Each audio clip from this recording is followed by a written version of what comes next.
નમસ્તે મિત્રો, અગાઉના વિડીયોની અંદર આપણે આલ્ફાબેટ એ થી લઈને આલ્ફાબેટ જી સુધીના તમામ આલ્ફાબેટ્સના ઉચ્ચારો અને તેના લગતા નિયમો વિગતે સમજી ચૂક્યા છીએ।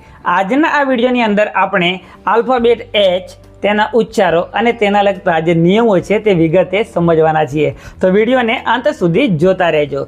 નિયમ નંબર 1, જ્યારે પણ કોઈ પણ અંગ્રેજી સ્પેલિંગમાં આલ્ફાબેટ એચ સ્પેલિંગની શરૂઆતમાં અથવા તો સ્પેલિંગની વચ્ચે મધ્યમાં આવતો હોય તો આ એચનો ઉચ્ચાર આપણે હનુમાનજીનો હ એવો કરીશું। ફરીથી એક વખત, જ્યારે પણ કોઈ પણ સ્પેલિંગમાં આલ્ફાબેટ એચ એ સ્પેલિંગની શરૂઆતમાં અથવા તો વચ્ચે આવતો હોય તો તેનો ઉચ્ચાર આપણે હ કરીશું।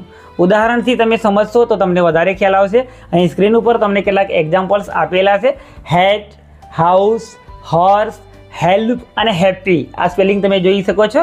આ બધાની અંદર એચ છે અને આપણે તેનો ઉચ્ચાર હ કરીએ છીએ। ફરી એક વખત ઉદાહરણ પર નજર મારીએ। હેટ, હાઉસ, હોર્સ, હેલ્પ અને હેપી, દરેકમાં એચ છે અને દરેકનો ઉચ્ચાર આપણે હ એવો કર્યો છે। તો આ હતો નિયમ નંબર 1 કે જ્યારે પણ કોઈ પણ સ્પેલિંગમાં આલ્ફાબેટ એચ સ્પેલિંગની શરૂઆતમાં કે વચ્ચે આવે તો આપણે તેનો ઉચ્ચાર હ એવો કરીએ છીએ। હવે નિયમ નંબર 2, જેની અંદર આપણે સાયલેન્ટ એચના નિયમો સમજીશું। ઘણા બધા એવા અંગ્રેજી સ્પેલિંગો છે કે જેની અંદર આલ્ફાબેટ એચ એ સ્પેલિંગની શરૂઆતમાં આવે તો છે, પરંતુ તેનો ઉચ્ચાર કરવામાં આવતો નથી।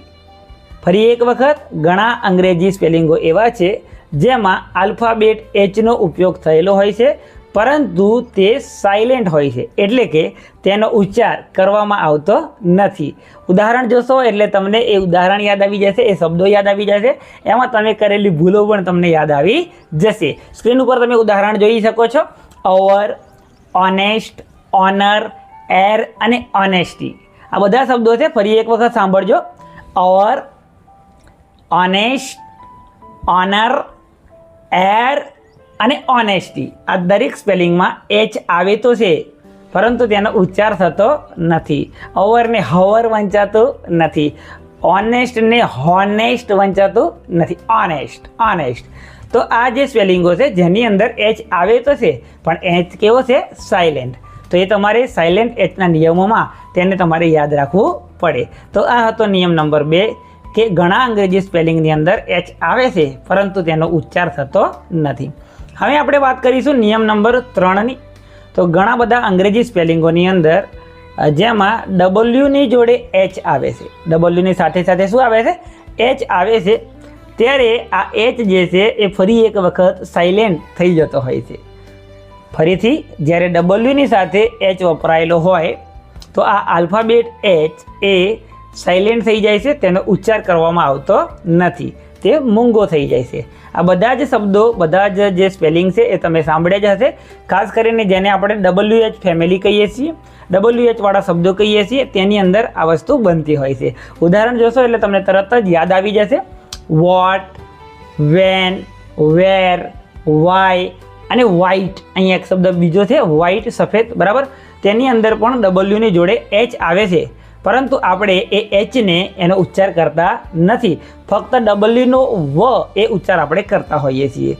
ઉદાહરણ જોઈ શકો ફરી એક વખત।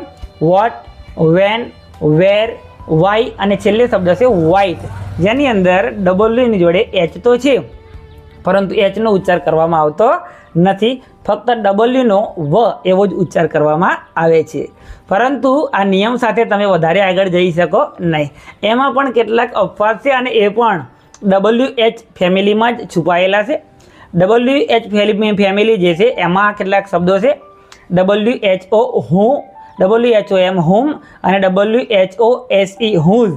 અહીં પણ ડબલ્યુની જોડે એચ છે, પરંતુ અહીં એ ડબલ્યુ જે છે એ સાયલેન્ટ થઈ જાય છે અને એચ જે છે તેનો ઉચ્ચાર કરવામાં આવે છે। તો આ તેના અપવાદ છે નિયમના, કે ડબલ્યુની જોડે એચ છે જેમાં એચ એ સાયલેન્ટ નથી થતો, પરંતુ ડબલ્યુ સાયલેન્ટ થઈ જાય છે અને એચ જે છે તેનો ઉચ્ચાર કરવામાં આવે છે। ફરી જોઈ લો ઉદાહરણ। હું, હુમ અને હુજ, જેની અંદર ડબલ્યુ સાયલેન્ટ છે અને એચ એનો આપણે ઉચ્ચાર કરીએ છીએ। તો આ હતો તમારો નિયમ નંબર 3 અને તેના અપવાદ। હવે આપણે વાત કરીશું નિયમ નંબર 4। આ કોઈ નિયમ નથી, પરંતુ તમને ખબર હોવી જોઈએ। જે આલ્ફાબેટ જે એચ જે છે એ ઘણી વખત અલગ અલગ આલ્ફાબેટ સાથે જોડાય છે અને એક જોડાક્ષર બનાવે છે અને જુદો જ ઉચ્ચાર તે કરતો હોય છે. સૌથી એમાં મહત્ત્વનો છે CH. સીની જોડે જ્યારે આપણો આલ્ફાબેટ એચ જોડાય ત્યારે એના જુદા જુદા ઉચ્ચાર કરે છે અને તે ઉચ્ચારો આપણે આલ્ફાબેટ સીના ઉચ્ચારો એમાં વિગતે સમજી ચૂક્યા છીએ. તેમ છતાં આપણે યાદ કરી લઈએ. સીની જોડે એચ જ્યારે જોડાય તો ત્યારે તેનો મુખ્ય ઉચ્ચાર થાય છે ચ. પણ ક્યારેક ક્યારેક જે ગ્રીક મૂળના જે શબ્દો છે જેની અંદર તમારે એનો એક ઉચ્ચાર ક પણ થાય છે અને કેટલાક કિસ્સામાં આ CHનો ઉચ્ચાર શરણાઈનો શ પણ થતો હોય છે. CHથી તમે સમજી શકો ચેરનો આપણો સ્પેલિંગ છે ચેર એટલે કે ખુરશી, બરાબર. CHમાં ક એ કેમિસ્ટ્રી છે, બરાબર. તો એમાં તમે સમજી શકો છો કે CH છે પણ એનો ઉચ્ચાર શું થાય છે? ક થાય છે. અને શ ક્યારે? તો શેફનો સ્પેલિંગ તમે સમજી શકો છો CHEF શેફ, બરાબર. તો એમાં શરણાઈનો શ એવો આપણે ઉચ્ચાર કરતા હોઈએ છીએ. CH જે છે એ બીજા કિસ્સામાં એસની સાથે જોડાય, એસની સાથે એચ જોડાય ત્યારે એનો ઉચ્ચાર આપણે શરણાઈનો શ કરતા હોઈએ છીએ. વોશ એ શબ્દ તમે સમજી શકો છો, વોશ એટલે કે ધોવું. તો એમાં એસ જે એચ જે છે એનો ઉચ્ચાર આપણે શ એવો કરીએ છીએ. આ ઉપરાંત એચ જે છે એ ટી સાથે જોડાય, TH, તો ત્યારે ત્યાંનો એક ઉચ્ચાર થ અને બીજો એક ઉચ્ચાર ધ પણ થાય છે.